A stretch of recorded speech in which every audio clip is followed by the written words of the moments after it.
എല്ലാവരും ഇൻസ്റ്റഗ്രാം തുടങ്ങുന്നു, വൈറലാകുന്നു, യൂട്യൂബ് തുടങ്ങുന്നു, വൈറലാകുന്നു. ഞാനൊരു വീഡിയോ ഇടുന്നു, പിന്നെ അതിൻ്റെ കാര്യം മറന്നു പോകുന്നു. 2-3 ആഴ്ചത്തേക്ക് കണ്ടിന്യൂസ് ആയിട്ട് ഇടുന്നു, 3-ാമത്തെ ആഴ്ച ഞാൻ മറന്നു പോകുന്നു. എനിക്ക് വ്യൂ കിട്ടുന്നില്ല. പിന്നെ എൻ്റെ അമ്മ കൃത്യമായിട്ട് എല്ലാ വീഡിയോയും കമൻറ്റ് ചെയ്യുന്നുണ്ട്. അതാണ് എൻ്റെ വിജയം. ഇത് അപ്ലോഡ് ചെയ്യുന്നതിനെക്കുറിച്ച് എന്താണ് നിങ്ങളുടെ അഭിപ്രായം? അല്ല, എന്താണ് എൻ്റെ അഭിപ്രായം? പ്രത്യേകിച്ച് ഒരു പണിയില്ലാണ്ട് നമ്മൾ ജോലി സ്ഥലത്ത് ഇങ്ങനെ ഇരിക്കുമ്പോൾ നമുക്ക് ഇത്തരം ഐഡിയാസ് വരും. അരമണിക്കൂറിൻ്റെ ബ്രേക്കിന് എന്തെങ്കിലും ചെയ്യണ്ടേ ഗായ്സ്? പഠിക്കാൻ പറ്റില്ല, പഠിക്കാൻ മടിയായിട്ടാണ്.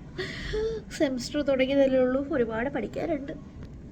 ഇതൊക്കെയല്ലേ പറയുന്നത്. ഞാൻ നാട്ടിൽ നിന്ന് കയറി പോകുന്നപ്പോൾ ഞാൻ യൂട്യൂബ് ചാനൽ തുടങ്ങും, അങ്ങനെയെങ്കിലും ഞാൻ കാശുണ്ടാക്കുന്നതൊക്കെ പറഞ്ഞ് പോകുന്നതാണ്. ഇപ്പോൾ എനിക്കൊന്നും ഇടാനില്ല ഗായ്സ്. ഇതിട്ടാൽ പിന്നെ നാട്ടുകാരും വീട്ടുകാരൊക്കെ തന്നെയായിരിക്കും കാണുന്നത്. എനിക്ക് ഭ്രാന്തായപ്പോൾ എന്ന് വിചാരിക്കുമോ? പക്ഷെ എനിക്ക് ഭ്രാന്തായിട്ടില്ല ഗൈസ്. സോ എന്ത് തോന്നുന്നു? ഇതൊക്കെ ഗാലറി കിടന്നിട്ട് ആരെ കാണാനല്ലേ? ഞാൻ എന്തോരം വീഡിയോ എന്നറിയാം എന്തെങ്കിലും യൂട്യൂബിൽ ഇടാൻ വേണ്ടി സേവ് ചെയ്ത് വെച്ചേക്കുന്നത്. പക്ഷെ ഒരു കാലത്ത് ഞാൻ ഇടാറില്ല.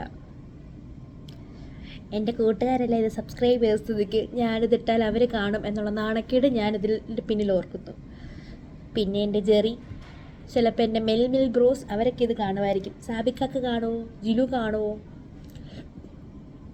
ഇൻസ്റ്റഗ്രാമിൽ പോലെ ക്ലോസ് ഫ്രണ്ടിലിട്ട് അങ്ങ് ഇട്ട് നോക്കിയാലോ, അത് ആരെങ്കിലും കാണുമോ ഇല്ലയോ നമുക്കറിയായിരുന്നു. Let me try. എന്താണേലും വ്യൂ ഇല്ല, ഒന്നുമില്ല. ഒന്നിട്ട് നോക്കാം അല്ലേ? Let me try guys.